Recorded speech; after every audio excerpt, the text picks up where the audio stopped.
টলিউডে কেন পিছিয়ে পড়লেন ঋতুপর্ণা সেনগুপ্ত? ফাঁস হলো অজানা সত্যি। এই কারণেই পিছিয়ে পড়েছিলেন ঋতুপর্ণা। অজানা সত্যি ফাঁস করে দিলেন সুদীপা ঋতুপর্ণা সেনগুপ্ত। একসময় টলিউড ইন্ডাস্ট্রির 1 নম্বর নায়িকা ছিলেন তিনি। মেইন স্ট্রিম সিনেমা থেকে এখন সরে এলেও আজও ইন্ডাস্ট্রিতে ঋতুপর্ণার আলাদাই কদর রয়েছে। 90-এর দশকের সেরা নায়িকাদের মধ্যে তিনি একজন। বিশেষ করে প্রসেনজিৎ চ্যাটার্জি এবং ঋতুপর্ণার জুটি তো আজও হিট।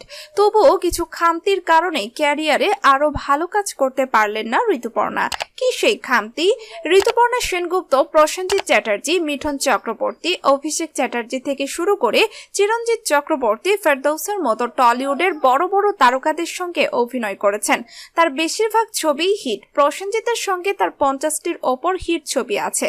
এহেন ঋতুপর্ণার মধ্যে কিছু দোষ রয়েছে, যা নিয়ে বেশ চর্চাও রয়েছে টলিউডের অন্দরমহলে।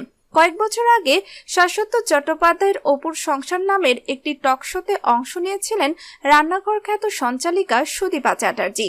শাশ্বত ঋতুপর্ণাকে নিয়ে সুদীপাকে প্রশ্ন করেন, এমন কোনো ত্রুটি না থাকলে আরো ভালো হতে পারত ঋতুপর্ণার? এর উত্তরে সুদীপা বলেন, ঋতুপর্ণা যদি ঘুমিয়ে না পড়তেন তাহলে তার আরো ভালো হতো। সম্মানিত দর্শক বন্ধুরা, ভিডিওটি ভালো লাগলে আমাদের চ্যানেলের সাথেই থাকুন। ভিডিওটি ভালো লাগলে অবশ্যই একটি লাইক করে দিবেন।